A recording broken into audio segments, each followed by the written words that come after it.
Seja bem-vindo ao Direito 4.0. Eu sou Gustavo Miranda e neste podcast converso com as pessoas que estão transformando o direito por meio da inovação, criatividade e tecnologia. Ao contrário do que muitos acreditam, a inovação não é algo possível apenas para pessoas geniais. Todos nós podemos e devemos inovar. Não é uma tarefa fácil, mas nos dias de hoje é uma necessidade para quem quer se destacar. Inovar requer trabalho árduo e deve ser uma busca constante também no mercado jurídico. Para falar sobre como podemos inovar, quais são os tipos de inovação e os seus impactos, eu convidei o Eric Fontinelli. Ele tem uma história muito interessante, pois já passou por diversas empresas que se destacaram no mercado por serem muito inovadoras. Foi gerente jurídico global da EasyTaxi, foi um dos fundadores da Associação Brasileira de Lawtechs e Legaltechs, a AB2L, CEO da Edevo e fundador e CEO também da Bits Academy. Além disso, ele é advogado, autor, palestrante, professor e coordenador do curso Direito em Startups no INSPER. Para você não perder nenhum dos nossos próximos episódios, siga o Direito 4.0 no seu player favorito, siga o nosso Instagram, que é @Direito 4.0 Podcast, e também estamos no LinkedIn. É só procurar Direito 4.0 Podcast. Beleza? Vamos nessa?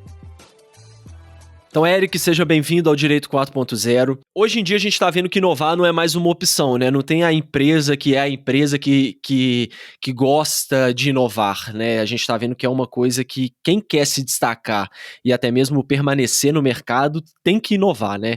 E você tem uma história aí de ter passado por várias empresas, Edevo, AB2L, EasyTaxi, Bits Academy, que tem essa pegada muito forte de inovação e de questões muito disruptivas, né? Qual que é a sua visão sobre inovação? O que é inovar para você, Eric?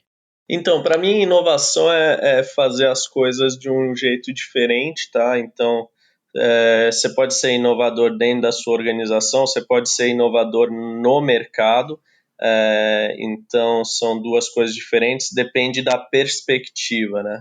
Mas eu gosto de fazer uma divisão aí de pelo menos 3 tipos de inovação diferentes, que é a incremental, né, você inovar em processos, a radical, que é você criar algo novo, e a disruptiva, que é você criar algo novo que chega a impactar a forma como as pessoas lidam com algum mercado na sociedade. Então, se a gente fala, por exemplo, ali da EasyTaxi, né, onde eu trabalhei, as pessoas deixaram, por exemplo, de estender a mão na rua para chamar um táxi e elas passam a usar o celular. Então, você muda o comportamento de uma sociedade, né? Então, acho que são esses os tipos de inovação que eu considero e que podem ser fundamentais para você identificar o que é inovação. Legal. E no ramo jurídico a gente está vendo essa transformação muito grande que está acontecendo. Para quem está querendo começar a inovar, né? Tem muita gente que fala assim, beleza, eu sei que é importante a inovação, mas é muito difícil você incorporar a inovação, principalmente num ramo como o direito, que sempre foi muito, muito rígido, né? A gente fala muito alijado assim do restante do mercado, né? Você tem alguma dica, alguma coisa que você falaria, olha, começar por aqui e depois ir internalizando essas coisas? Qual que é a sua visão? Acho que assim, eu acabei fazendo muito meu nome nessa parte, né? Então, como inovar dentro do ramo jurídico. E aí, o que eu percebo é que as pessoas seguem alguns dogmas aí sem refletir sobre eles. Então, se alguém fala determinada coisa no ramo jurídico, todo mundo acata e bola para frente. Eu acho que a gente tem que questionar um pouco essas coisas, porque existe um status quo e a tendência é que esse status permaneça. Então, a gente entender o que de fato faz sentido e o que não faz sentido. Por exemplo, nessa onda de legal design, por que a gente faz alguns documentos da forma como a gente faz? Ou então, na parte de startup mesmo, será que as normas que a gente tem hoje dão conta das necessidades que as startups têm? A gente está vendo que exatamente não dá conta e é por isso que o próprio governo está criando um marco legal de startup. Então é a gente pensar nessas questões e pensar também no futuro, né? Então, uma linha de estudo que eu tenho seguido muito agora é futurismo. Então, a gente identificar os possíveis cenários futuros e se preparar para eles. E aí, a partir disso, gerar inovação dentro do ramo jurídico. E isso aí se aplica não só, como você disse lá no começo, né, não só internamente, né, inovar dentro dos processos, inovar na forma de lidar com a equipe, como também do mercado, né? E o mercado jurídico é um mercado muito difícil, pelo menos era bem mais difícil até então, porque a gente tem muitas restrições da própria OAB, né, de angariar clientes e tudo mais. Como que você aborda a inovação para fora, a inovação no mercado, para atingir novos clientes, para se diferenciar dentro do mercado? Eu acho que, da mesma forma, o pessoal fica muito preocupado com a OAB e não entende o que é necessário fazer. Eu acho que a OAB entra muito nessa questão de status quo, né? Então, a gente entender a quem a OAB beneficia, deveria ser a classe dos advogados.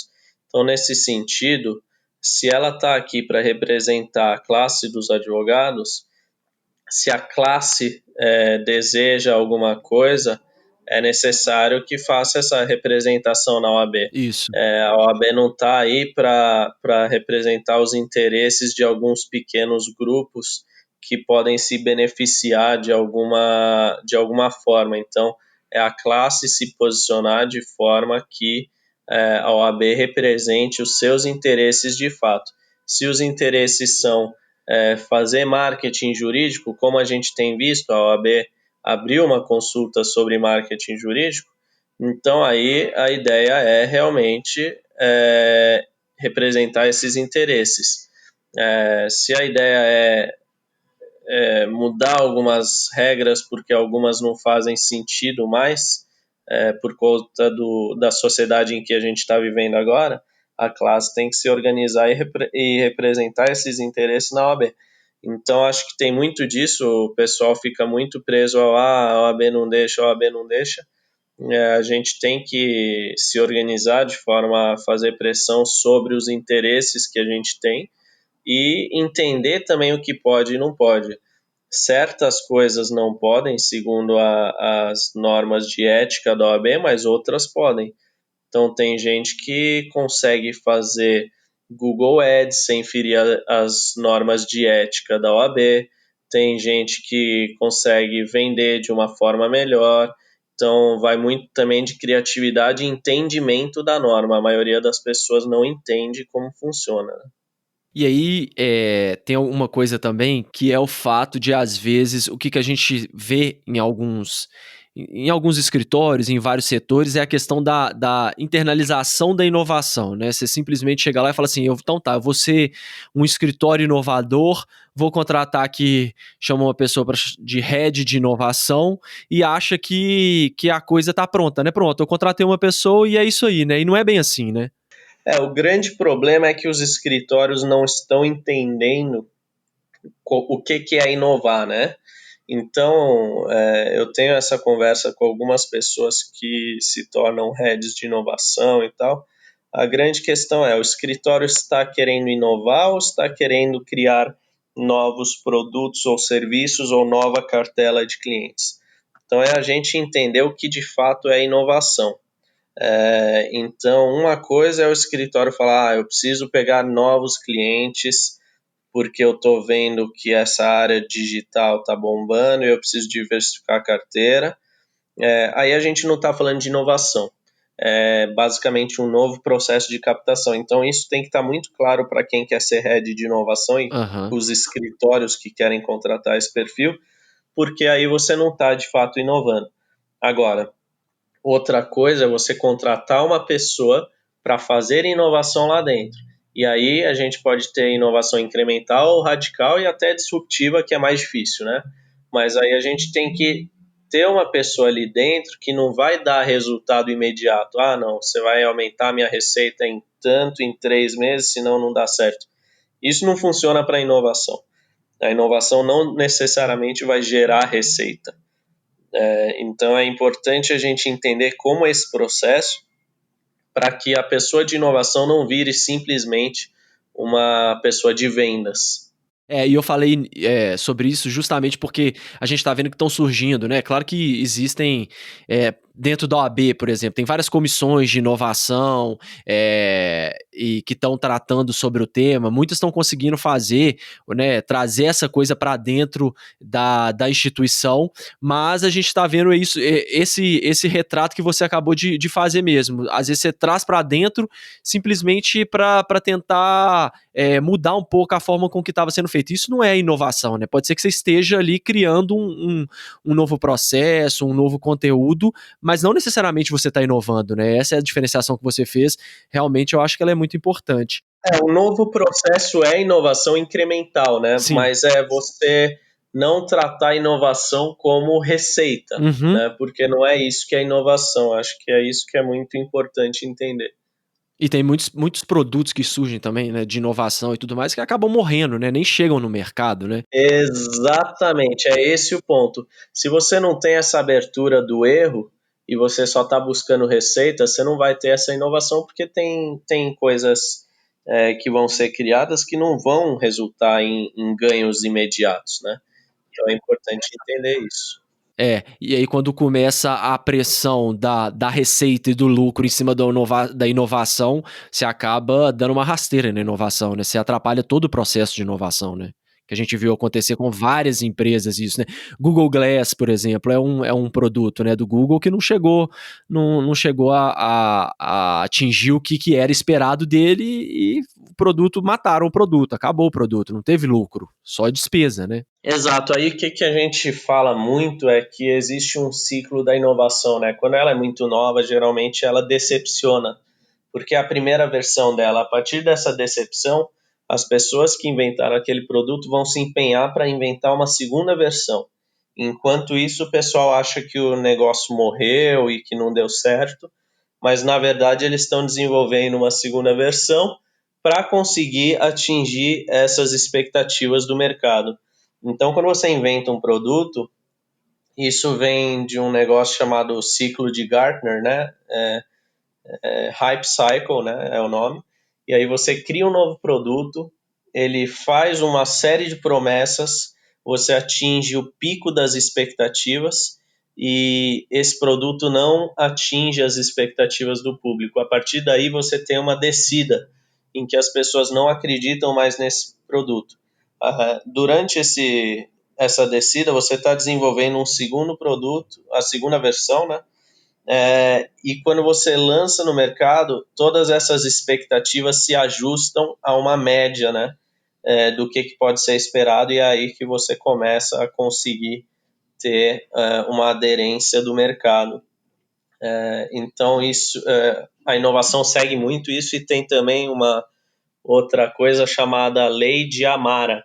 As pessoas superestimam os efeitos da inovação no curto prazo e subestimam os efeitos da inovação no longo prazo. Então, um exemplo é o carro a hidrogênio, né? Então, há uns 15 anos atrás, alguma coisa assim, o pessoal inventou o carro movido a hidrogênio. Ninguém está falando disso hoje. Ninguém falou durante muitos anos. Por quê? Não foi algo que deu muito certo e não era comercialmente viável. Agora, esse ano a Toyota começou a falar que ia lançar o primeiro modelo de carro a hidrogênio comercialmente viável, quando está todo mundo falando de elétricos. Então, é importante a gente entender como a gente superestima esses efeitos da inovação no curto prazo. Então, você atinge esse pico das expectativas, depois o produto não atinge essa expectativa, e aí as pessoas param de falar. Só que ao longo desse tempo estão sendo desenvolvidas e aprimoradas essas tecnologias, e aí você está subestimando o poder dessas tecnologias no longo prazo. Legal, e ainda tem ainda tudo que foi utilizado, né? A gente deu exemplo, né, do Google Glass aí, não é que morreu tudo, né? Várias tecnologias, várias coisas que foram criadas no processo podem servir para criar novos produtos, para ser aplicado em outros produtos, né? Então isso também se aplica ao direito, né? O que você está vendo que, dentro dessa visão que você disse, né, de decepção e de hype de tecnologia, no mundo jurídico, o que você está vendo que está sendo superestimado e o que você vê que ao longo prazo vai ter um impacto que você fala assim, olha, realmente é definitivo, não tem volta? Eu acho que tem muita gente ainda que acha que o jurídico vai permanecer como está e que pode continuar prestando um mau serviço, né? Então, principalmente na questão de automação de processos, poucas pessoas estão aderindo a isso, e continuam fazendo a mesma advocacia que tem feito desde sempre. Mas eu acho que no longo prazo, sim, vai ser uma realidade que as pessoas vão ter que se adaptar a isso, né?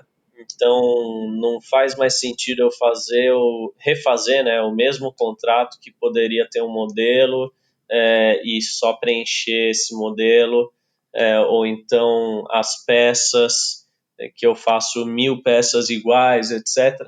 Então, essas coisas eu acho que vão evoluir. Também a coisa do advogado sempre dar um cheiro, né? Então, eu acho que vai ser bom e tal. Isso não funciona muito mais, eu acho. Então, as pessoas querem assertividade, não funciona tanto remoto, provável, possível, mais. Então, você tem ferramentas de jurimetria que podem te dar uma análise muito mais clara da probabilidade de decisão de um juiz. Eu acho que essas tecnologias são bastante interessantes. Eu acho que, de outro lado, uma coisa que poucas pessoas estão olhando é a experiência do usuário. A experiência de um usuário de serviços jurídicos hoje é muito ruim. No geral, a experiência é de um nível muito baixo.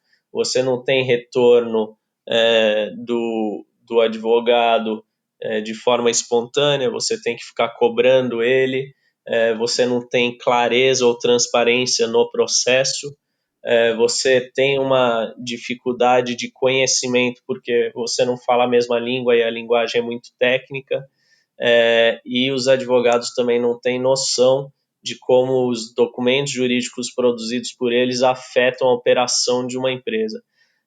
O mais interessante é que você está falando com uma pessoa que diz como que você deve, por exemplo, operar a sua empresa, mas que nunca trabalhou numa empresa, geralmente. Então, isso eu acho muito esquisito.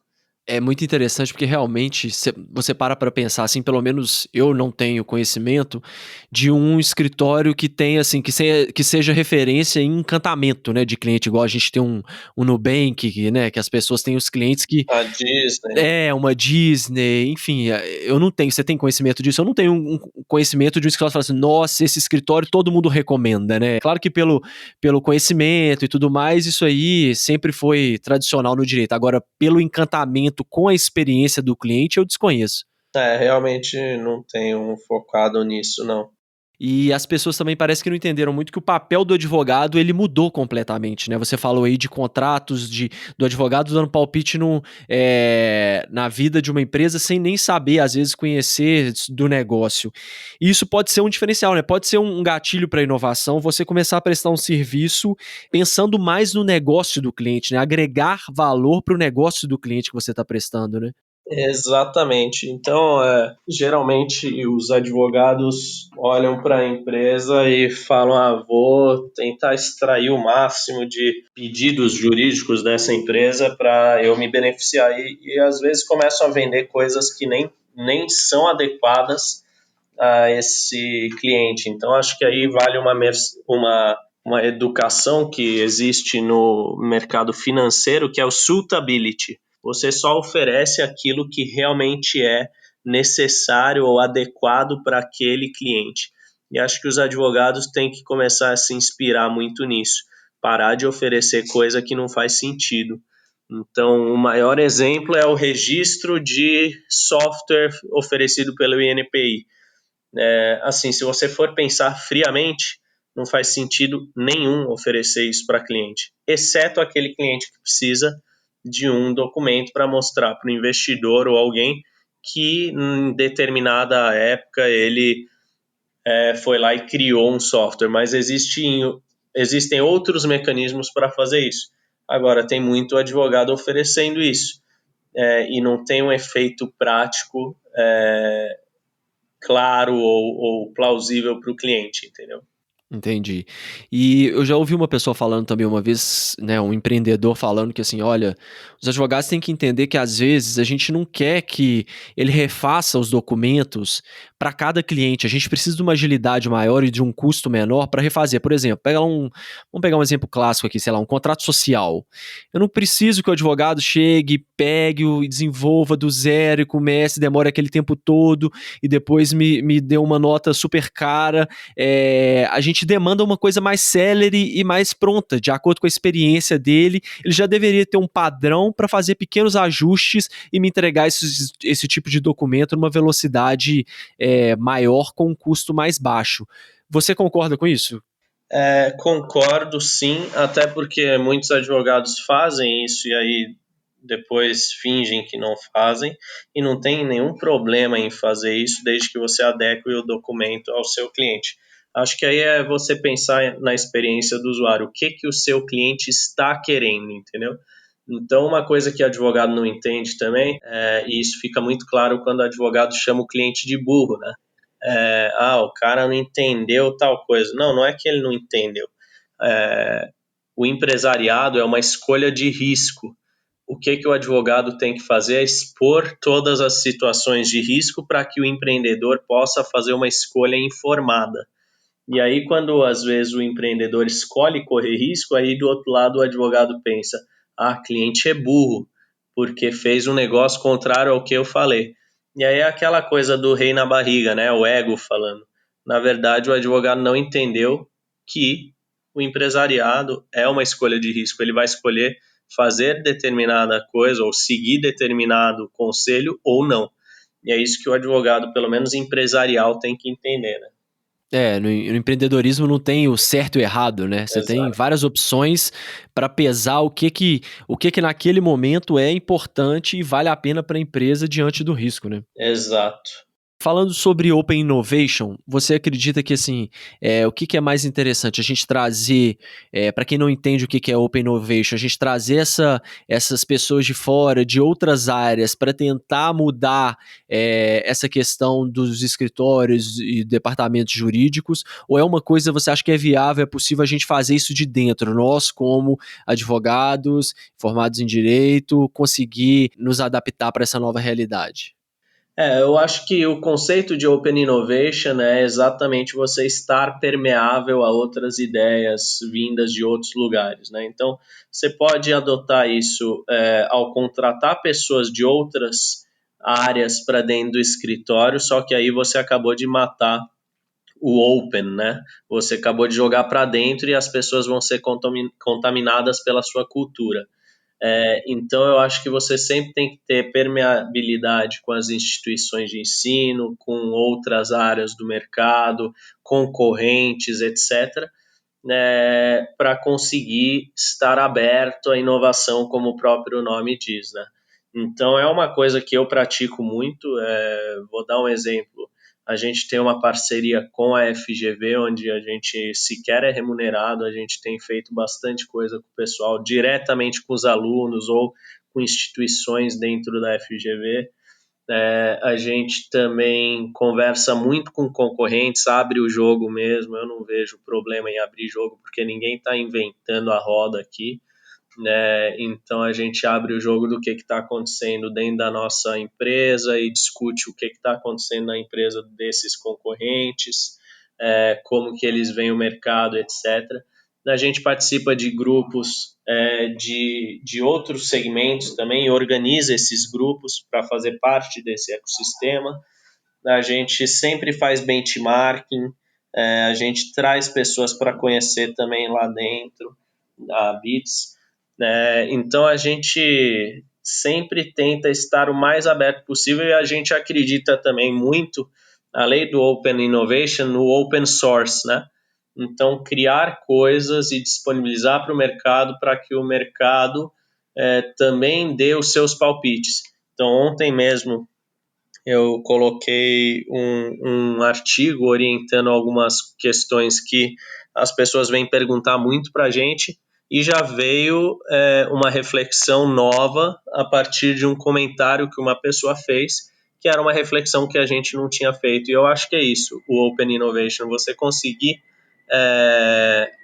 extrair de outras pessoas também outros pontos de vista, porque o seu está sempre viciado, né? Então aí vai muito da lógica de crowdsourcing também, você colocar para as pessoas fazerem. Então tem muitos desses movimentos que eu acho que são bastante saudáveis para empresas, para escritórios, para advogados, para qualquer profissão, mas que poucos seguem, né? Eu acho que isso seria um ganho muito grande se a gente trouxesse isso falando especificamente para escritórios e departamentos jurídicos, se a gente conseguisse fazer uma inovação, né, um intercâmbio de informações, porque a gente é sempre muito mais retraído, né, não quer abrir, né, como você disse, não quer abrir muito para o concorrente. Se a gente conseguisse unir um bom volume de escritórios, de departamentos para trocar ideias, buscar inovação e às vezes até compartilhar ali experiência de clientes, né, dos diferentes escritórios, eu acho que a gente teria um ganho exponencial ali, né, porque várias pessoas debruçadas sobre o mesmo objetivo ali, eu acho que conseguiria se ganhar muito, né. Isso, com certeza. E que esse grupo não vire bandeira política ou de propaganda para determinado escritório. Eu já participei de alguns e saí justamente por isso, porque parece que essa galera não quer ser colaborativa ou não entende o que é ser colaborativo e não entende os ganhos a longo prazo. Então, o pessoal sempre é muito imediatista. Então é importante entender como funciona esse movimento, porque no longo prazo, se você age dessa maneira, você é excluído, né?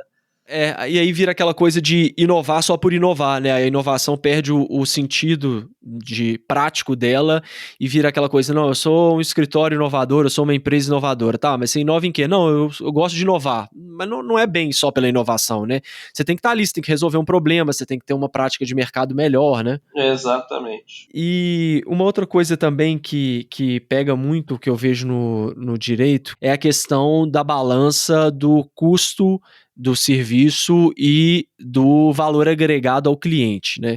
A gente tem aí, não sei se você já chegou a ler a estratégia do Oceano Azul, que prega muito a maior redução de custo possível e, ao mesmo tempo, aumentar ao máximo o valor para o seu cliente. Isso é uma coisa também que choca muito no direito. Você acha que isso a gente consegue aplicar também? É uma tendência também no direito ou ainda é uma coisa muito distante? Eu acho que é uma questão possível, né? É algo possível. Não acho que é longe do direito.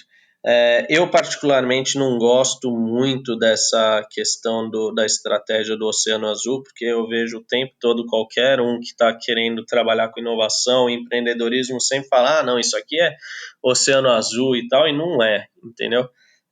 Então as pessoas não sabem identificar exatamente o que é o que e gostam de repetir só essas palavras da moda e tal. Então, vira e mexe eu encontro, ah, não, achei aqui o Oceano Azul e tal, e, cara, não achou. Cai no mesmo erro da questão da inovação que você falou, né? Às vezes você não está inovando, você está só criando um produto novo. Exatamente. E aí, o que a gente tem que pensar? Primeiro é prototipar, né? Acho que o pessoal de TI é muito bom nisso, de testar antes de lançar. Então, a partir de 2001 foi feito o Manifesto Ágil, né? E o Manifesto Ágil, ele fala muito sobre você ter uma agilidade maior na produção de sistemas, coisa que não tinha antes. Então, como que é feito isso? Você desenvolve pequenos pedaços de um projeto e você vai iterando, que é jogar para o mercado, colher feedbacks e ajustar esse produto ao longo do prazo, ao invés de você fazer um produto inteiro, jogar no mercado e perceber depois de um ano e milhões investidos que o mercado não quer aquilo. Então, eu acho que a advocacia também pode é, olhar muito para esse lado também. Aí sempre tem um advogado que fala, ah, não, mas eu estou lidando com a vida do cliente, não sei o quê, e qualquer erro pode ser fatal e não sei o quê. Então, lógico, você não vai colocar em risco o cliente, mas entender que você pode testar algumas coisas, analisar os resultados disso e ver o que é mais adequado. Então, é muito essa cabeça de teste, né? Testar para ver se funciona, não funcionou, vou voltar para estaca zero, vou fazer outro teste. E se a gente fala em ciência jurídica, então a gente tem que tratar como ciência, coisa que não é tratado hoje. Toda boa ciência parte de testes. Se você pega um laboratório, eles testam 1000 vezes um determinado componente para chegar na fórmula final. Agora, se a gente fala de ciência jurídica, é o quê? É só a gente copiar o que os grandes doutrinadores estão falando. Então, não funciona dessa maneira. Se é uma ciência, tem que ter esses testes. Legal. E você tem algum processo específico que você usa para inovar, além desse processo aí, que usa muito de design thinking, que você disse, de iteração, de testar, de feedback? Eu não desenvolvi nenhum processo para inovar, eu acho que eu fui influenciado por processos que já existem, né? Então eu uso muito essa lógica do open source, do open innovation, da iteração, que a gente chama de MVP, né? Que vem ali das startups, Minimum Viable Product, ou seja, produto mínimo viável. Então lança o produto mínimo viável, que é uma versão tosca do que você quer, vê como o mercado responde, e aí a partir disso você consegue fazer um produto melhor, utilizando as funcionalidades que efetivamente foram solicitadas pelo mercado. Então, acho que são esses os 3 modelos aí que eu procuro utilizar. E para a gente já ir finalizando aqui, Eric, já que você tocou e disse que tem trabalhado muito com futurismo, como que você enxerga a advocacia para o futuro? O que você acha assim, que vai ter o maior impacto na forma com que o direito tem sido exercido? Então, dentro dessa linha de estudo de futuros, eu não gosto de analisar isoladamente a advocacia. Eu até publiquei um livro sobre isso chamado O Poder dos Algoritmos, onde eu faço uma síntese do que eu acho que acontece, o porquê está acontecendo e como que isso reflete no futuro. Eu gosto de analisar a advocacia dentro de um contexto maior da economia, né? Como que a economia e o social estão agindo e que vai impactar a advocacia, por exemplo. Então, eu acho que existe uma tendência das pessoas buscarem uma experiência do usuário melhor, tá? Isso não é algo que está dentro do meu livro, agora eu tô te falando um ponto de vista próprio que eu estou falando agora mesmo. Uhum. Né? Então, dentro dessa necessidade de experiência de usuário maior que a gente já vê em outros serviços, como o financeiro, que está motivando o surgimento de startups como o Nubank, que na verdade não é mais uma startup, né? E algumas outras coisas, a gente começa a ver a formação de grupos que querem uma experiência melhor. Então, acho que o mesmo acontecerá na advocacia. Ao mesmo tempo, eu acho que todo esse modelo tradicional de advocacia, meio que em castas, o júnior, pleno, sênior e sócio, sócio internacional, eu acho que isso vai acabar quebrando um pouco do que eu chamo de hierarquia disfuncional. Então, é uma hierarquia que hoje não funciona, é muito pautada em ego, e acho que isso vai acabar sendo quebrado. Eu acho que a cobrança por hora também vai deixar de ser um padrão estabelecido e vai passar a ser questionado, e vão surgir muito as cobranças por projetos. Lá fora, inclusive, já está até caindo, né? Essa questão da hora já começou, né? Exatamente, exatamente. E assim, tem uma razão para isso, né? Porque o advogado, quando ele cobra por hora, ele está precificando a sua ineficiência. Então, Isso. quanto mais ineficiente ele for, mais ele ganha. E como experiência é péssimo, né? Cobrar por hora como experiência, já que você disse a experiência do cliente, é horrível, né? Sempre gera uma desconfiança. É exatamente o que você falou, gera desconfiança. Então, assim, tem várias questões aí. eu tenho visto muitos departamentos jurídicos formando times de 100, 150 advogados, então é praticamente um escritório, né? E a maior queixa é que os escritórios não conseguem atender as demandas deles porque não estão debruçados sobre o problema, o atendimento é péssimo, etc. Então você tá cada vez mais vendo times inflados de jurídicos internos, mas eu acho que isso também não é uma tendência, porque você vai ter uma forma de automação que ganha uma escala e você não vai precisar de tantos advogados ali dentro. E aí gera um outro fenômeno, que é os advogados vão ter que se reinventar, vão ter que assumir outras posições. O problema é que as faculdades não estão ensinando isso. O que é bom para mim, por exemplo, como negócio, porque eu ensino isso diante de uma lacuna que existe. A lacuna de que as faculdades não vão ensinar essas questões.